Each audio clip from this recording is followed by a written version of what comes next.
നമസ്കാരം, ഞാൻ സന്തോഷ് ഫിലിപ്പ് നന്ദ്യാട്ട്. പ്രിയ നേതാവ് ഉമ്മൻചാണ്ടി സാറിന് ആദരാഞ്ജലികൾ അർപ്പിച്ചുകൊണ്ട് ഈ വീഡിയോ പ്രേക്ഷകർക്കായി സമർപ്പിക്കുന്നു.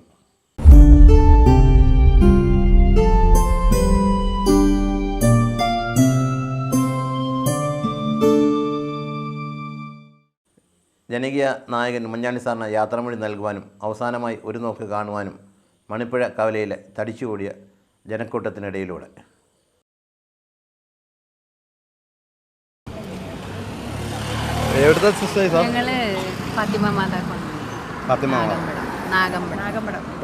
നാഗമ്പടത്തിന് ഇവിടെ വന്ന് സാറിനെ കാണാനല്ലേ? സാറിലൂടെ ഒരുപാട് അനുഗ്രഹങ്ങൾ ഇത് കേരളത്തിനും കേരള സഭയ്ക്കും ഭാരതത്തിന് മുഴുവൻ ലോകത്തിന് മുഴുവൻ ഒരു വലിയൊരു ജനനായകൻ തന്നെ. ഇതുപോലെ ധാരാളം നേതൃത്വങ്ങൾ ദൈവാനുഗ്രഹത്താൽ ഉണ്ടാകട്ടെ. ജനങ്ങൾക്ക് ക്ഷേമം ഉണ്ടാകട്ടെ. നാട്ടിൽ പാവങ്ങളെ സ്നേഹിക്കുന്ന ശേഷം ജീവിച്ച ആളാണ്. അപ്പോൾ നമുക്കത് ജീവിതത്തിലൂടെ കാണാൻ പറ്റും. കുറേ ഇതുപോലെ നിസ്വാർത്ഥമായിട്ട് ജീവിക്കാനായിട്ട് ഇങ്ങനെയുള്ള ജനനേതാക്കൾ നമുക്ക് ഉണ്ടാകേണ്ടത് ആവശ്യമാണ്. അത് നമുക്ക് നമ്മളൊരു പൗരബോധത്തോടുകൂടി നമ്മൾ നിൽക്കുകയാണ്. അപ്പോൾ ജനങ്ങളോട് കൂടെ നമ്മൾ ഞങ്ങൾക്ക് അല്ലാതെ തന്നെയും അദ്ദേഹത്തിൻ്റെ ഒരു ഉണ്ട്. ഞങ്ങളുടെ ഗവൺമെൻറ്റിലൊരു അത്യാഹിതം സംഭവിച്ചപ്പോഴും അദ്ദേഹം ഞങ്ങളെ ഒത്തിരി സഹായിച്ചിട്ടൊക്കെ ഉണ്ട്. ഗവൺമെൻറ്റിലൊക്കെ വന്നിട്ടുണ്ട്.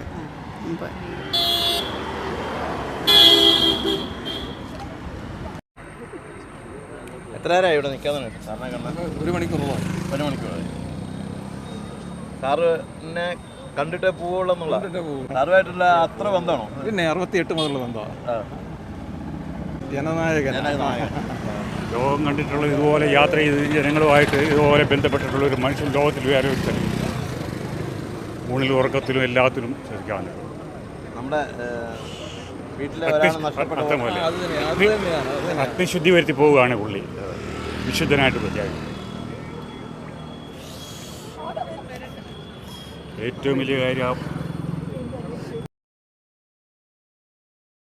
എവിടുന്നാ വരുന്നത്? ഞാൻ പാല മീനച്ചിൽ വിളക്കുമാടം. ഓക്കെ. സാറുമായിട്ട് വളരെ ഒരു 10-40 വർഷമായിട്ടുള്ള അടുപ്പമാണ്. സാമൂഹ്യ പ്രവർത്തകനായ എന്നെ നല്ലൊരു രാഷ്ട്രീയ പ്രവർത്തകനാക്കിയത് അദ്ദേഹത്തിൻ്റെ കാരുണ്യവും അദ്ദേഹത്തിൻ്റെ ആനുകൂല്യങ്ങളും പിന്തുണയും അതുപോലെ തന്നെ വാത്സല്യവും ഉള്ളതുകൊണ്ടാണ് എനിക്ക് പഞ്ചായത്ത് പ്രസിഡന്റ് വരെ ആകാൻ പറ്റി. അദ്ദേഹം എൻ്റെ പഞ്ചായത്തിൽ തന്നെ ചികിത്സാ സഹായം 1 കോടിയിലധികം രൂപ വാങ്ങി തന്നിട്ടുണ്ട്.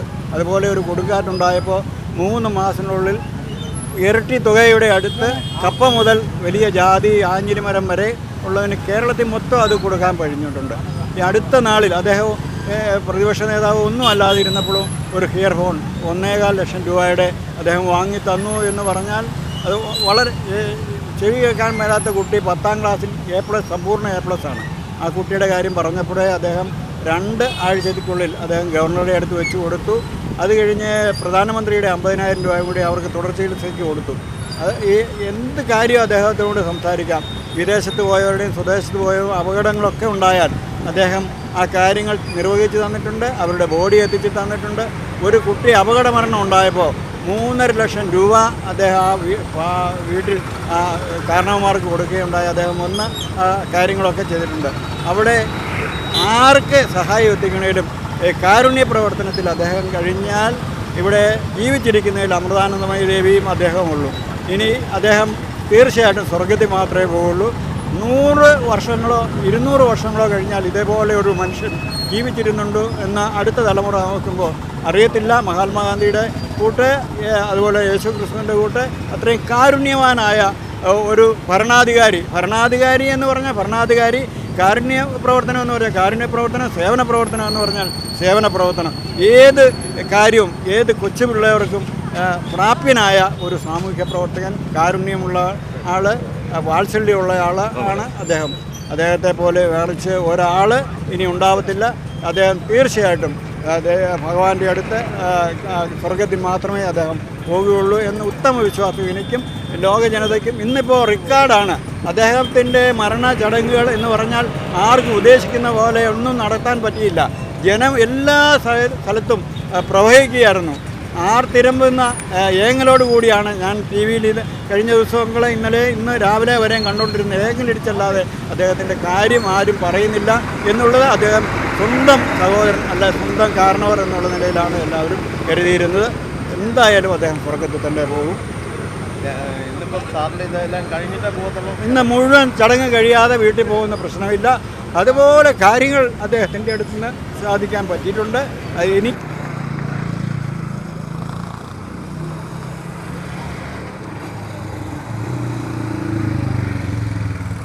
സാറിനെ കാണാൻ പേര് മിനിയിട്ടിക്കുഞ്ഞ്. ഞാൻ പഞ്ചക്കാട് പഞ്ചായത്തിൻ്റെ 1-ാം വാർഡിലെ ജനപ്രതിനിധിയാണ്. എൻ്റെ 2 ലക്ഷണം സാറ് എൻ്റെ വേണ്ട സഹായങ്ങളെല്ലാം ചെയ്ത് എൻ്റെ ഒപ്പം ഉണ്ടായിരുന്നു. ഞങ്ങളുടെ നേതാവ് മരിച്ചിട്ടില്ല എന്ന് വിശ്വസിക്കാനാണ് ഞങ്ങളിലൂടെ ഇന്നും ജീവിക്കും എന്ന് തന്നെ ഞങ്ങൾ പ്രതീക്ഷിക്കുന്നു. നേതാവിൻ്റെ നിര്യാണത്തിലനുശോചനം.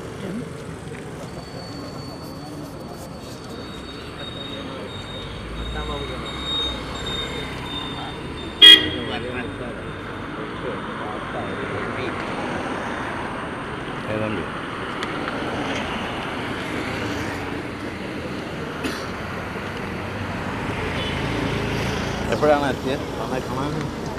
ഞങ്ങൾ വന്നിട്ട് ഇപ്പോൾ ഒരു മണിക്കൂറായി. സാറിനെ കണ്ടിട്ട് അത്രേ ഉള്ളൂ. ഇനി കാണാൻ നോക്കുകയല്ലോ. പുള്ളിക്ക് വേറെ ആളില്ലല്ലോ, പുള്ളി തന്നെയല്ലേ ഉള്ളൂ. സാറുമായിട്ട് അത്ര ബന്ധ അതിനെ ഡയറക്റ്റ് ഒരു മുഖ്യമന്ത്രിയൊക്കെ വിളിക്കാനുള്ള ആഗ്രഹം ഇപ്പോൾ ഉള്ളവരെ വല്ലവരും വിളിക്കാൻ പറ്റുമോ? അകത്ത് പോവുകയല്ലേ. ഏത് സമയത്ത് ഏതാളുകൾക്കും വിളിക്കാം അല്ലേ? എന്നാ വേണം വിളിക്കാം. ഉറങ്ങാന്ന് വന്നാലും എഴുന്നേറ്റ് വരും.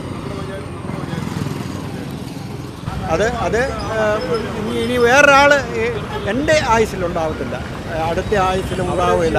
ഒരു 100 വർഷങ്ങൾ കഴിഞ്ഞാലും ഉണ്ടാവില്ല എന്നാണ് എൻ്റെ ഒരു കണക്ക്. കാരണം ഇന്ന് അതല്ല ലോകം. കാരുണ്യമുള്ളവരെയോ സ്നേഹമുള്ളവരെയോ സത്യസന്ധന്മാരെയോ പരിഗണിക്കുന്ന ഒരു നിലയിലല്ല, എത്രയോ തേജോവധം ചെയ്യുന്ന ഒരു സമൂഹത്തിലെ ഏറ്റവും മോശമായ ഒരു പ്രവൃത്തിയാണ് ഇതാണ് ഇപ്പോഴുള്ളത്. എന്തായാലും സാംസ്കാരികമായി ഒരു മാറ്റമുണ്ടാവാൻ ഇദ്ദേഹത്തിൻ്റെ മരണത്തിലൂടെ, ഇദ്ദേഹത്തിൻ്റെ ജീവിതത്തിലൂടെ എങ്കിലും അടുത്ത തലമുറയിലുള്ള രാഷ്ട്രീയ പ്രവർത്തകർ, ഭരണാധികാരികൾ പഠിക്കണം എന്ന് വിനീതമായി അപേക്ഷിക്കുന്നു.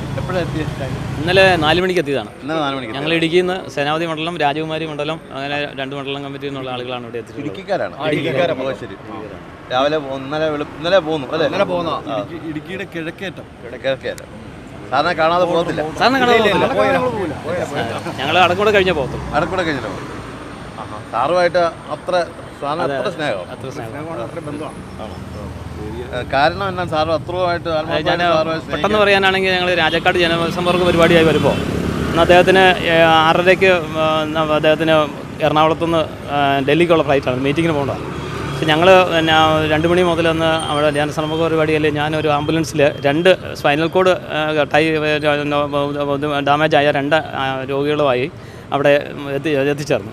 അപ്പോൾ അന്ന് അദ്ദേഹം പറഞ്ഞു, ഞാൻ ഇന്ന് രോഗികൾ നേരിട്ട് ഇറങ്ങിച്ചെന്ന് കാണുന്നില്ല, ഈ മെസ്സേജ് അദ്ദേഹം കളക്ടർ വഴി പാസ് ചെയ്തിരുന്നു. പക്ഷേ ആ മെസ്സേജ് എനിക്ക് ലഭിച്ചില്ല. ഞാൻ ഈ ആംബുലൻസിൽ വന്ന് കാണുമെന്നുള്ള ധാരണയിൽ ഇരിക്കുകയായിരുന്നു. അപ്പോൾ അദ്ദേഹം അവിടുന്ന് മീറ്റിംഗ് കഴിഞ്ഞപ്പോൾ ഞാൻ നേരെ വണ്ടിയുടെ മുമ്പിലോട്ട് ചെന്നു. സാറേ ഇങ്ങനെ ഒരു കാര്യമാണ്, അത്യാവശ്യമായി കാണണമെന്ന് പറഞ്ഞപ്പോൾ ആ വണ്ടിയിലിരുന്നവരെല്ലാം പറഞ്ഞു ഫ്ലൈറ്റ് പോകും എന്ന് പറഞ്ഞെങ്കിലും അദ്ദേഹം നേരെ ഇറങ്ങി വന്ന് കണ്ട് അവരുടെ വിവരങ്ങളെല്ലാം കയറി നന്ന് ചോദിച്ച് മനസ്സിലാക്കിയതിന് ശേഷം അവർ നോട്ടിൽ 75,000 രൂപ വെച്ച് അവർക്ക് കുറിച്ച് കൊടുത്തൊരു അനുഭവം എനിക്കുണ്ട്. അതാണ് എൻ്റെ പെട്ടെന്ന് ഫീലിംഗ് ഉള്ള കാര്യം.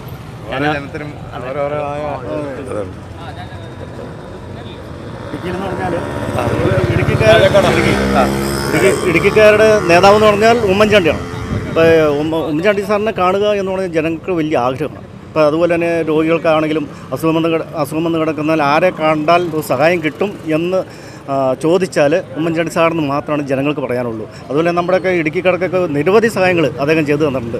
ഏത് പാർട്ടി രാഷ്ട്രീയം അങ്ങനെ നോക്കിയൊന്നല്ല, ആര് ചെന്നാലും അദ്ദേഹം നന്നായി ചികിത്സ സഹായത്തിന് മുൻതൂക്കം കൊടുത്തൊരാളാണ്. എന്നാൽ ആ രീതിയിൽ ജനങ്ങൾ നന്നായിട്ട് സ്നേഹിക്കുന്ന ഒരാളും അത് മനസ്സിൽ നിന്ന് ഇടുക്കിക്കാർക്ക് ഒരിക്കലും മനസ്സിൽ നിന്ന് മാറാത്ത ഒരു നേതാവാണ് ഉമ്മൻചാണ്ടി സാർ. അതുകൊണ്ടാണ് ഞങ്ങൾ 1 മണിക്ക് ഇവിടെ വന്ന് കൂടിയതാണ്. ഞങ്ങൾ റൂമെടുത്ത് നിങ്ങൾ ഒരു മണിക്ക് രാവിലെ വന്നു. ആ. ഓ ശരി. ആ.